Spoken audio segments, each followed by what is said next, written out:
नमस्कार, one India Hindi में आपका स्वागत है।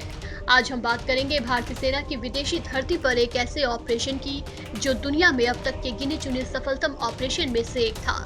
हम बात कर रहे हैं 1988 के मालदीव संकट की, जब मालदीव में अप्रवासी अब्दुल्ला लुतूफी ने अब्दुल गयूम सरकार के तख्तापलट की साजिश रची थी। इसमें उसका सहयोग श्रीलंका आधारित अलगाववादी संगठन People's Liberation Organisation of Tamil Eelam ने की थी।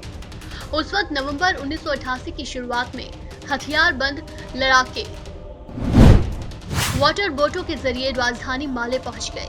वहां विद्रोहियों द्वारा अहम सरकारी buildings, airports, port, communication centre पर कब्जा कर लिया गया। कई नेता उनके कब्जे में आ गए।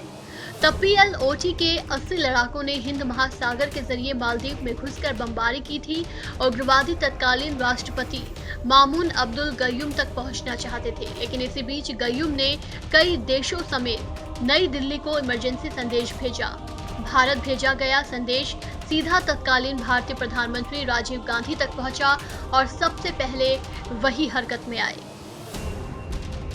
3 नवंबर की रात को ही आगरा छावनी से भारतीय सेना की पैराशूट ब्रिगेड के करीब 300 जवान माले के लिए रवाना हुए। गयूम की दरख्वास्त के 9 घंटे के भीतर ही नॉन स्टॉप उड़ान भरते हुए भारतीय सेना हुलहुले एयरपोर्ट पर पहुंची। ये एयरपोर्ट माले की सेना के नियंत्रण में था।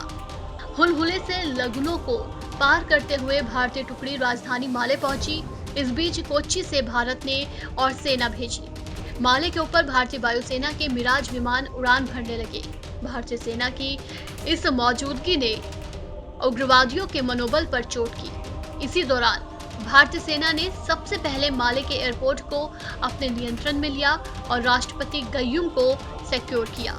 इस बीच भारतीय नौसेना के युद्धपोत गोदावरी और बेतवा भी हरकत में आ चुके थे। उन्होंने माले और श्रीलंका के बीच उग्रवादियों की सप्लाई लाइन काट दी। भारतीय सेना माले में हरकत में आ गई। जहां जहां उग्रवादी थे वहां से उन्हें खदेड़ा जाने लगा। नतीजतन श्रीलंका से आए ये उग्रवादी वापस भागने लगे। उन्होंने एक जहाज अगवा कर लिया। अगवा जहाज को अमेरिकी नौसेना ने इंटरसेप्ट किया। इसकी जानकारी भारतीय नौसेना को दी गई।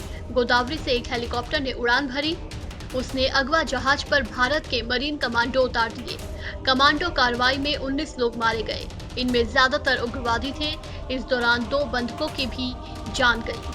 आजादी के बाद विदेशी धरती पर भारत का ये पहला सैन्य अभियान था। अभियान को ऑपरेशन कैक्टस नाम दिया गया। इसकी अगुवाई पैराशूट ब्रिगेड के ब्रिगेडियर फारूक बुलसारा कर रहे थे। 2 दिन के भीतर पूरा अभियान खत्म हो गया। गयूम के तख्तापलट की कोशिश नाकाम हो गई। संयुक्त राष्ट्र, अमेरिका और ब्रिटेन समेत कई देशों ने भारतीय कार्रवाई की तारीफ की, लेकिन श्रीलंका ने इसका कड़ा विरोध किया। माले में ऑपरेशन कैक्टस को आज भी दुनिया के सबसे सफल कमांडो ऑपरेशंस में गिना जाता है। विदेशी धरती पर सिर्फ एक टूरिस्ट मैप के जरिए भारतीय सेना ने यह ऑपरेशन किया था। ऑपरेशन के बाद ज्यादातर भारतीय जवान वापस लौट आए।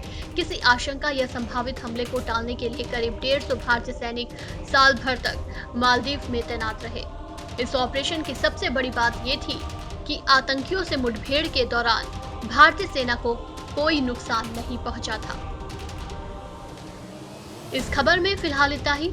तमाम अपडेट्स के लिए बने रहिए वन इंडिया के साथ।